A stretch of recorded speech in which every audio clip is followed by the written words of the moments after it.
और भाई मजे से सो रहा है।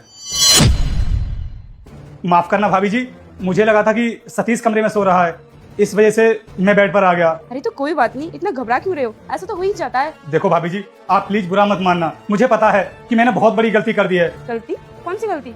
मुझे तो ऐसा कुछ नहीं लग रहा। वो क्या है ना भाभी जी, अभी सतीश से 1 घंटे पहले ही मेरी फोन पर बात हुई थी, तो बोल रहा था कि भाई तू घर आ जा, मेरी वाइफ मायके के लिए चली गई है। इस वजह से मैं सीधा आपके कमरे में आ गया। अगर मुझे पता होता ना कि आप कमरे के अंदर हो तो मैं नहीं आता।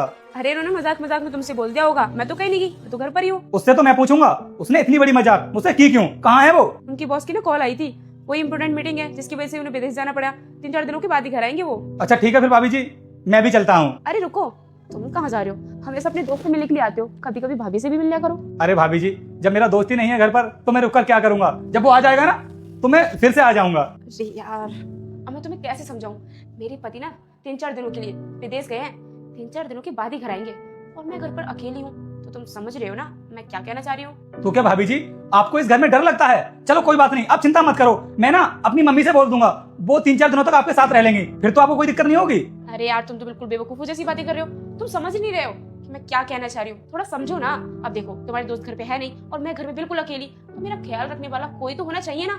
तो मैं तुमसे कह रही हूँ, तुम मेरा ख्याल रख लो। अरे तो मैं आपसे कह तो रहा हूँ कि अपनी मम्मी को आपके पास भेज देता हूँ, वो आपका ख्याल रखेंगी। और भाभी जी आपको पता है, मेरी मम्मी ना बहुत अच्छा खाना बनाती है, आप जो भी खाना बनवाओगी ना मेरी मम्मी बना देंगी। सतीश मेरा दोस्त है और आप मेरी भाभी हो, तो आपके लिए इतना तो कर ही सकता हूँ मैं। मुझे लगता है तुम ऐसे नहीं समझोगे, तुम्हें अच्छे तरीके से समझाना ही पड़ेगा।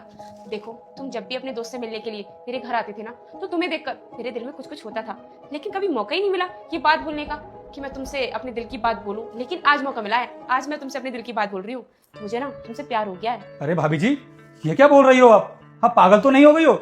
अरे आप मेरे दोस्त की वाइफ हो और आप मुझसे ये सब बोल रही हो? इसमें गलती क्या है? तुम्हारे लिए मेरे रुक जाओ मेरे बेटे, मैं तुझे आशीर्वाद देती हूँ कि अगले सोमवार से पहले तुझे एक बड़ी खुशखबरी मिलेगी और जो भी तुम्हारे मन की इच्छा है वह भी अवश्य पूरी होगी। लेकिन बेटा, तुम भी मेरे सच्चे भक्त हो, तो इस भले इंसान की वीडियो को लाइक सब्सक्राइब करके जाना। तथास्तु मेरे बेटे। दिल में जो था वो मैंने तुम्हें बता दिया और अपने प्यार का इजहार करने में कोई बुराई नहीं है। इसलिए मैं तुमसे बोल रही हूँ, मेरे पति घर पर नहीं है, मैं बिल्कुल अकेली हूँ। बहुत अच्छा मौका है हमारे पास एक दूसरे के साथ टाइम स्पेंड करने का। तो ये मौका तुम अपने हाथ से क्यों जाने दे रहे हो? आ जाओ, मौज मस्ती करते हैं। और हाँ, 3-4 दिनों तक ना तुम्हें कहीं जाने की जरूरत नहीं है, तुम मेरे साथ इसी घर में रुकना। अरे ये क्या बोल रही हो आप अपने पति को धोखा देना चाहती हो? भाभी जी आपको नहीं पता है, सतीश मेरा बहुत अच्छा दोस्त है और उसकी पीठ पीछे ना मैं ये सब नहीं कर सकता, क्योंकि वो मेरे ऊपर बहुत भरोसा करता है। अरे इसमें धोखे वाली कौन सी बात है? मैं तो बस तुमसे थोड़ा सा टाइम मांग रही हूँ।